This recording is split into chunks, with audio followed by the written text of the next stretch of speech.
PM Modi Thailand के बाद 3 दिवसीय दौरे पर पहुंचे श्रीलंका। कोलंबो एयरपोर्ट पर बारिश के बीच श्रीलंका के 5 मंत्रियों ने पारंपरिक तरीके से स्वागत किया।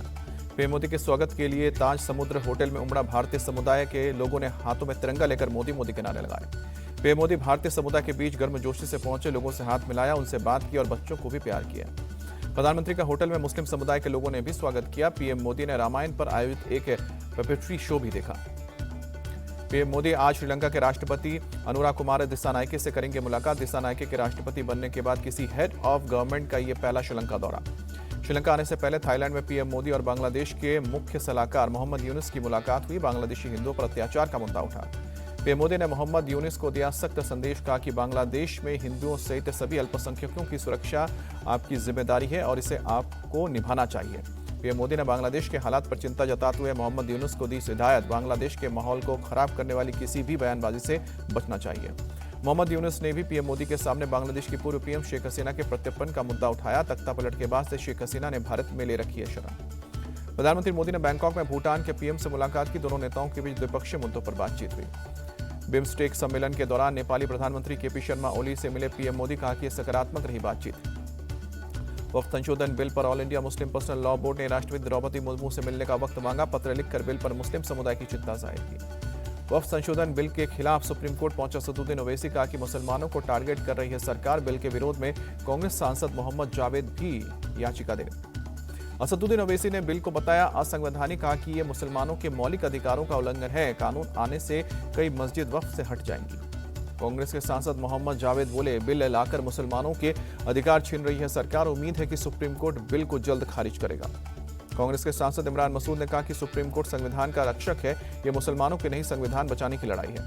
वक्फ बिल पर सपा सांसद जियाउर रहमान बर्क बोले, हमारे पास अब कोर्ट जाने के ही रास्ते बचे हैं। हमारे लिए ये इतिहास का एक बुरा दिन रहेगा। वक्फ संशोधन विधेयक पर उत्तर प्रदेश के कांग्रेस अध्यक्ष अजय राय बोले कि यह जल्दबाजी में लाया गया बिल है। अजय राय ने निशाना साधते हुए कहा कि लोगों को भ्रमित करने और अपनी नाकामियों को छिपाने के लिए बिल लाया गया है। बोले कि यह महंगाई, भ्रष्टाचार, बेरोजगारी पर बात नहीं करते। सपा के सांसद रामगोपाल यादव ने वक्फ संशोधन बिल को असंवैधानिक बताया, कहा कि इस विधेयक पर कोर्ट जाना चाहिए।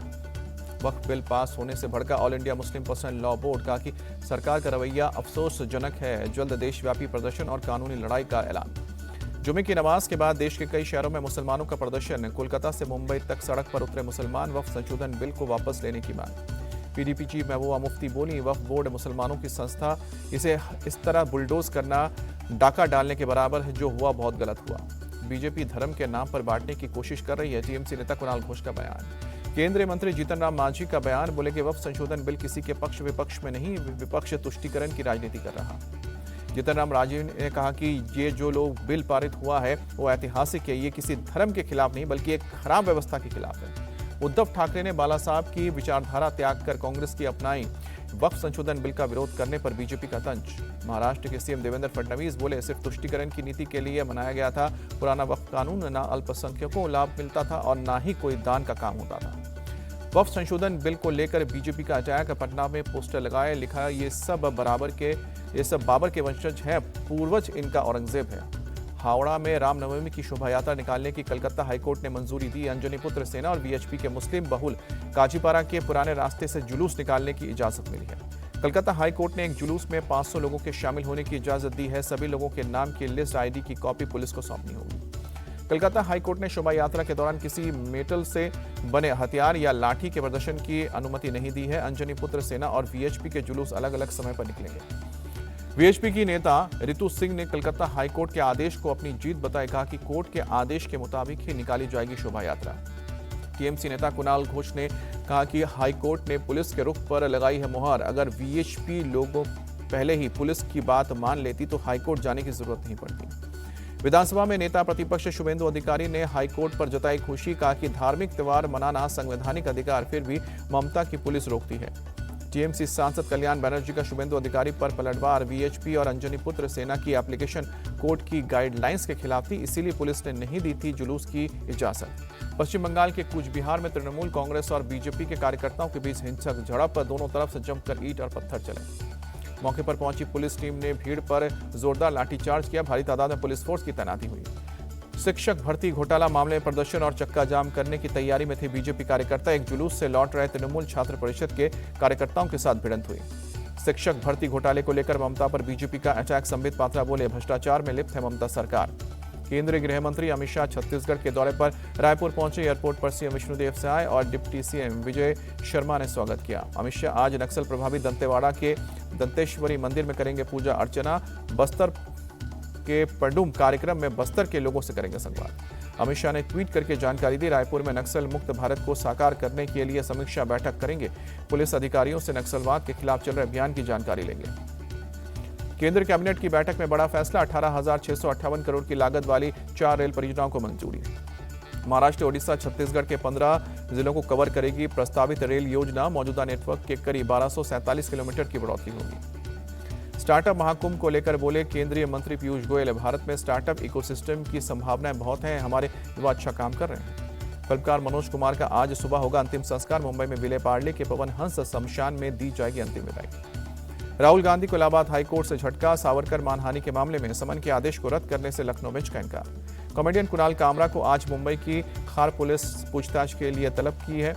डिप्टी सीएम एकनाथ शिंदे पर पैरोडी के मामले में तीसरी बार समन।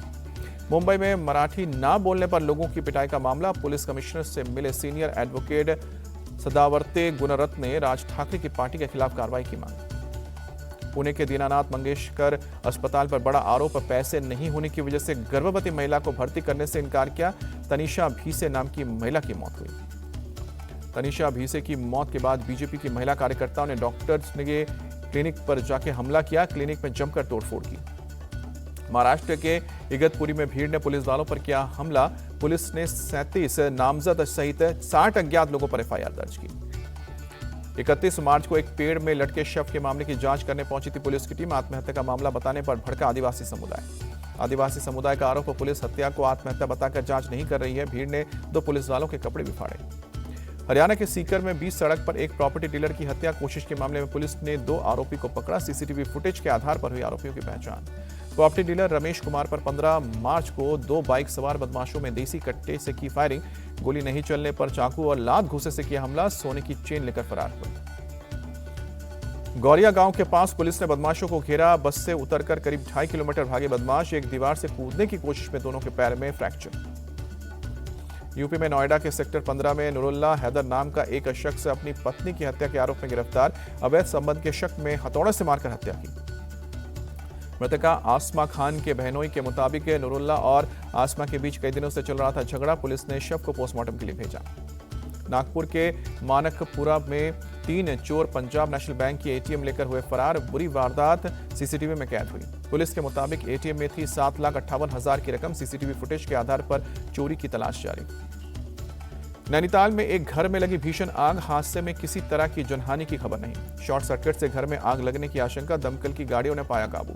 गुजरात के भरूच में केमिकल फैक्ट्री में लगी आग। आसमान में उठा धुएं का गुबार, बड़े पैमाने पर नुकसान की आशंका। देखते ही देखते आग ने पूरी फैक्ट्री को अपनी चपेट में लिया।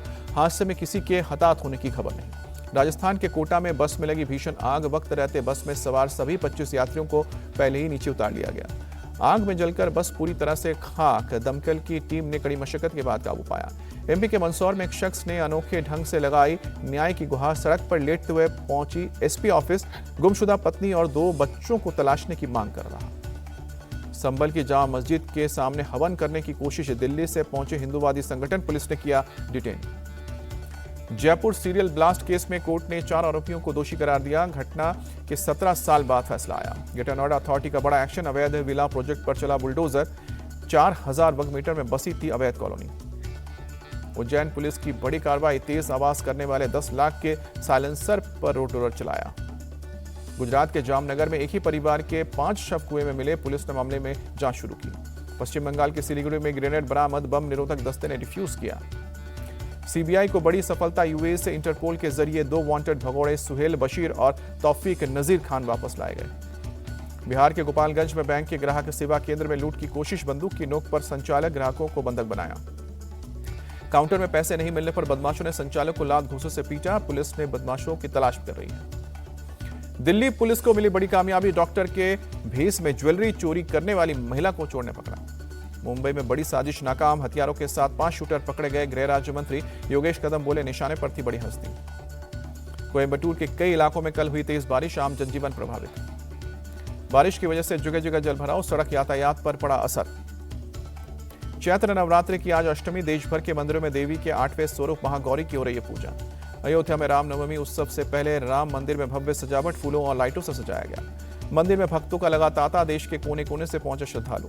प्रयागराज में रामनवमी से पहले सुरक्षा कड़ी, शहर में पुलिस ने किया flag march. Reliance industries limited के डायरेक्टर की पदयात्रा में शामिल हुआ बाबा बागेश्वर। द्वारकाधीश मंदिर की पदयात्रा में निकले हैं अनंत अंबानी। मध्यम दूरी की सतह से हवा में मार करने वाली मिसाइल MRSM का सफल परीक्षण हुआ, टारगेट को करती है सीधे हिट। आईपीएल में आज दिल्ली और चेन्नई की टक्कर, चेन्नई में दोपहर 3:30 बजे खेला जाएगा मुकाबला। आईपीएल में आज के दूसरे मैच में पंजाब और राजस्थान की भिड़ंत, चंडीगढ़ में शाम 7:30 बजे खेला जाएगा मैच। आईपीएल में मुंबई इंडियंस की 4 मैचों में तीसरी हार, लखनऊ सुपर जायंट्स ने 12 रनों से दी शिकस्त, पॉइंट्स टेबल में 7वें नंबर पर पहुंची मुंबई। लखनऊ ने पहले खेलते हुए 204 रनों के लक्ष्य को दिया। मुंबई की टीम में 20 ओवर में 5 विकेट खोकर 191 रन ही बना सकी। बिहार में होगा 7वें खेलो इंडिया यूथ गेम्स का आयोजन। 4 मई से 15 मई तक बिहार के 5 शहर करेंगे मेजबानी।